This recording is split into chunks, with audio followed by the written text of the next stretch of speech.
Quapaw. At least I think that's the way it's said.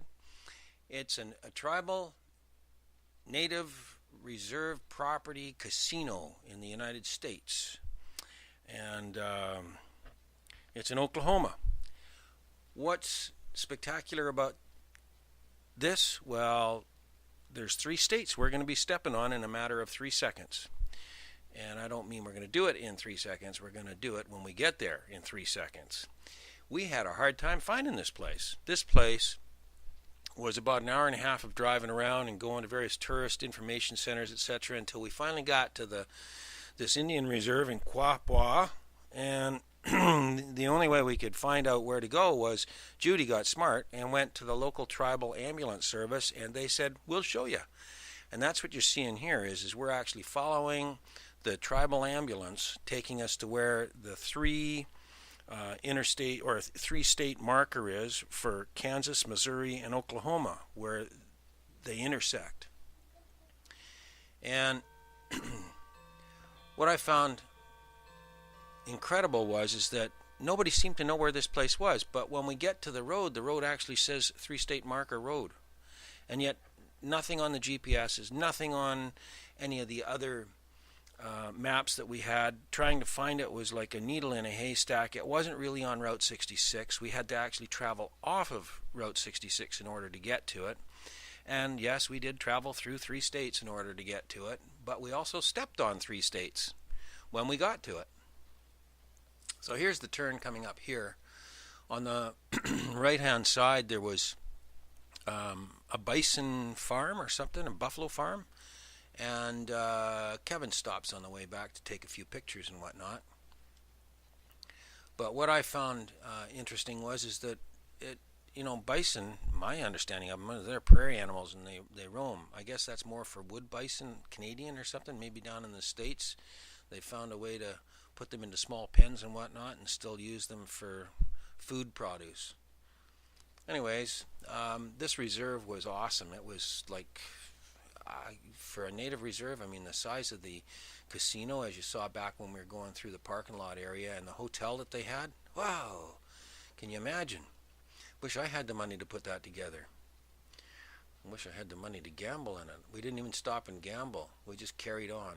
Anyways, here's the 3-state road. The native ambulance just turned on to it, and then Kevin, Judy, Lois, and Jim, now Marlon and Lorna, myself coming in, and then I pull over and allow Bill and Kathy to get off the road so that we're not blocking traffic.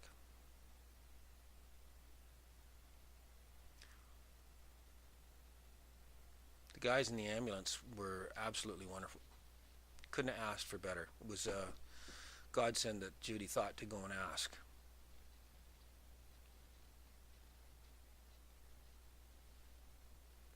They were like our own tourist guides. It was absolutely great. We stopped and gave them some Seaside Cruisers paraphernalia and thanked them. Then carried on down the road.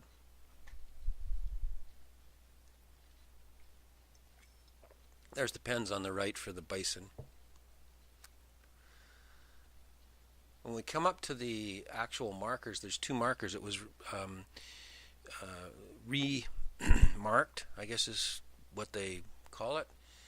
A couple of years ago, the original one was put together by different community groups and Boy Scouts and stuff like that, and it's on the right-hand side. When we come in, it's made out of cement and got stones and whatnot, but I guess it wasn't the actual perfect spot. You can see it on the right there, just as Jim's turning just in front of it and Marlin flowing up in behind him. Yeah. Anyways, that's the old one. And the new one, you'll see as we turn the corner here from in behind the old one.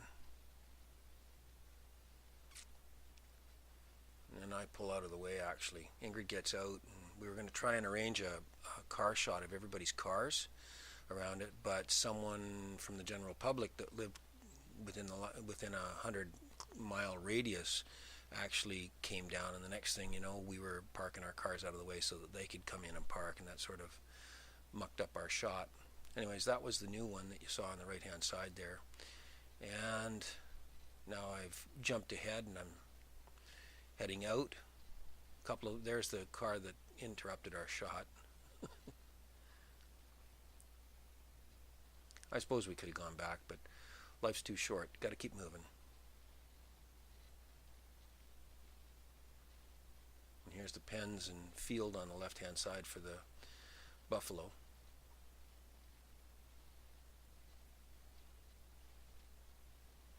Of course, Kevin got out and climbed up on the railings and took a couple of pictures.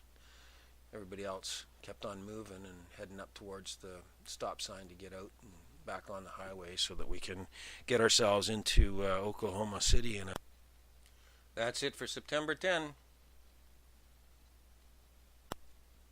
Thanks for tuning in to our continuing adventures.